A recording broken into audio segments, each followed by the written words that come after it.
ನಮಸ್ಕಾರ ಸ್ನೇಹಿತರೆ, ಎಲ್ರಿಗೂ ವಂದನೆಗಳು ಹೇಳ್ತಾ ಇವತ್ತಿನ ಈ ಒಂದು ವಿಡಿಯೋನ ಶುರು ಮಾಡ್ತಾ ಇದ್ದೀನಿ. ನಾನು ಮಾಡೋ ಅಂಥ ವಿಡಿಯೋಸ್ ತಮಗೆ ಏನಾದರೂ ಇಷ್ಟ ಆಯಿತು ಅಂದರೆ ಒಂದು ಲೈಕನ್ನು ಕೊಟ್ಟು ಹಾಗೆ ಸಬ್ಸ್ಕ್ರೈಬ್ ಮಾಡಿಕೊಂಡು ವಿಡಿಯೋ ನೋಡ್ಕೊಳ್ಳಿ. ಓಕೆ, ಬನ್ನಿ ಶುರು ಮಾಡೋಣ. ಸರಸ್ವತಿ ಕೆ ಅಂತ ಹೇಳ್ಬಿಟ್ಟು ಈಕೆ ಹೆಸರು. ಭಟ್ಕಳ ಕಡೆಯವರು ಇವರು.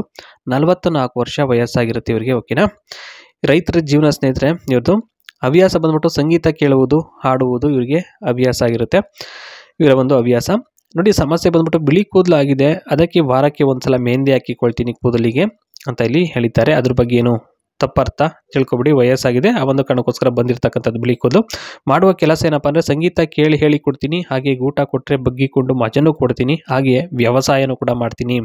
ಗಾಡಿಗಳು ಓಮ್ನಿ ಕಾರ್ ಇದೆ, ಸ್ವಂತದ್ದು ಆಯ್ತೇನಪ್ಪ ಅಂತ ಇಲ್ಲಿ ಹೇಳಿದ್ದಾರೆ. ಸ್ನೇಹಿತರೆ, ಇವರು ಮೂರರಲ್ಲೂ ಅನುಭವನ ತುಂಬ ಚೆನ್ನಾಗಿ ಪಡ್ಕೊಂಡಿದ್ದಾರೆ ಅಂತ ಇಲ್ಲಿ ತಿಳಿದು ಬಂದಿದೆ. ಇನ್ನು ಬದುಕುವ ರೀತಿ ಯಾವ ರೀತಿನಪ್ಪ ಅಂತ ಇಲ್ಲಿ ಹೇಳ್ಕೊಂಡಿರ್ತಕ್ಕಂಥದ್ದು. ಮೊದಲನೇದಾಗಿ ವ್ಯವಸಾಯ ಅಂದರೆ ತುಂಬ ಇಷ್ಟ. ಅಡಿಕೆ ಹಾಗೂ ತೆಂಗು ಬೆಳೆಯಬೇಕು ಅಂತ ಸಿಕ್ಕಾಪಟ್ಟೆ ಆಸೆ ಮತ್ತು ಕನಸನ್ನು ಕೂಡ ಇದೆಯಂತೆ. ತೋಟದಲ್ಲಿ ವ್ಯವಸಾಯ ಮಾಡಿ ಕೆಲವೊಂದು ಸಾರಿ ಸೊಂಟ ನೋವು ಬರುವುದು ಸಹಜ. ಆಗ ಮಾತ್ರ ಗಂಡನಿಗೆ ಊರು ಬಾಗಿಲು ಕೊಡುತ್ತಿರಲಿಲ್ಲ. ಇನ್ನು ಬಾಕಿ ಸಮಯದಲ್ಲೆಲ್ಲ ಚೆನ್ನಾಗಿ ಮಜಾ ಮಾಡೋಣ ಅಂತಿದ್ದಂಗೆ. ಅದೇನೋ ಗೊತ್ತಿಲ್ಲ, ಮುಂಚೆಯಿಂದ ಅಷ್ಟೇ ಜಾಸ್ತಿ ಹೊತ್ತು ಕೆಲಸವನ್ನು ನಿರ್ವಹಿಸಿದರೆ ಸೊಂಟ ನೋವು ಬರುತ್ತೆ ಕಣ್ರಿ ಅಂತ ಹೇಳಿದ್ದಾರೆ. ಏನೇ ಆಗಲಿ ರೈತರು ಆಗಬೇಕು ಅಂದರೂ ಪುಣ್ಯ ಮಾಡಿರಬೇಕು ಅಂತಲೂ ಇಲ್ಲಿ ಅದನ್ನು ಸಹ ಹೇಳ್ಕೊಂಡಿರ್ತಕ್ಕಂಥದ್ದು ಸ್ನೇಹಿತರೆ. ಹಳ್ಳಿಯ ವಾತಾವರಣದ ಬಗ್ಗೆ ಇಲ್ಲಿ ಹಂಚ್ಕೊಂಡಿರ್ತಕ್ಕಂಥದ್ದು ಸ್ನೇಹಿತರೆ. ಸಾಲ ಮಾಡಿ ಗಂಡ ಊರು ಬಿಟ್ಟು 4 ವರ್ಷ ಆಯಿತು ಸರ್ ಇಲ್ಲಿಗೆ. ಕುಡಿಬೇಡ, ಸ್ನೇಹಿತರ ಜೊತೆಗೆ ತಿರುಗಾಡೋದು ಕಮ್ಮಿ ಮಾಡಿ ಅಂತ ಎಷ್ಟು ಹೇಳಿದ್ರು ಕೂಡ ಕೇಳ್ತಾ ಇರಲಿಲ್ಲ ಆ ವ್ಯಕ್ತಿ. ಯಾವ ವಿಚಾರದಲ್ಲಿ ಆ ಕೆಲಸ ಮಾಡಿದ ಅಂತ ಕೊನೆಗೂ ಗೊತ್ತಾಗಲಿಲ್ಲ.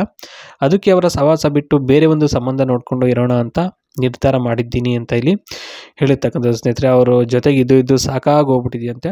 ಹಳ್ಳಿ ವಾತಾವರಣ ಇಷ್ಟಪಡೋರು ಓಕೆ, ಆದರೆ ಅವರಿಗೆ ಇಷ್ಟ ಆಗಬೇಕು ಅಷ್ಟೇ. ಆಮೇಲೆ ನೋಡೋಣ, ಅವ್ರಿಗೇನಾದರೂ ಇಷ್ಟ ಆಯಿತು ಅಂದರೆ ಒಂದು ಪ್ರೊಫೈಲು ಖಂಡಿತವಾಗಿ ಮುಂದುವರಿಯೋಣ ಅಂತ ಇಲ್ಲಿ ಹೇಳಿರ್ತಕ್ಕಂಥದ್ದು. ಹಳ್ಳಿ ವಾತಾವರಣ ಬಹಳ ಮುಖ್ಯವಾಗಿ ಇಷ್ಟಪಡಬೇಕು, ಅವರು ಹಳ್ಳಿಯಲ್ಲೇ ವಾಸ ಮಾಡಬೇಕು ಅಂತಕ್ಕಂಥದ್ದು ಇವರ ಒಂದು ಕೊನೆಯ ಒಂದು ಕನಸು ಅಂತಲೇ ಹೇಳ್ಬೋದು ಸ್ನೇಹಿತರೆ. ಅದು ಬಿಟ್ಟು ಬೇರೆ ಏನಿಲ್ಲ. ನೋಡಿ ಎಷ್ಟು ಸುಂದರವಾದ ಮನೆ ಇದೆ ಸ್ನೇಹಿತರೆ. ಇಂಥ ಒಂದು ಮನೇಲಿ ಇರಬೇಕು ಅಂದರೂ ನಿಜಕ್ಕೂ ಪುಣ್ಯ ಮಾಡಿರಬೇಕು. ಟಾರ್ ರೋಡ್ ಪಕ್ಕನೇ ಸ್ನೇಹಿತರೆ ಇರ್ತಕ್ಕಂಥದ್ದು ಒಂದು ಜಮೀನು ಹಾಗೂ ಮನೆ ಅಂತ ಹೇಳ್ಬೋದು. ಓಕೆ, ಬಾಯ್.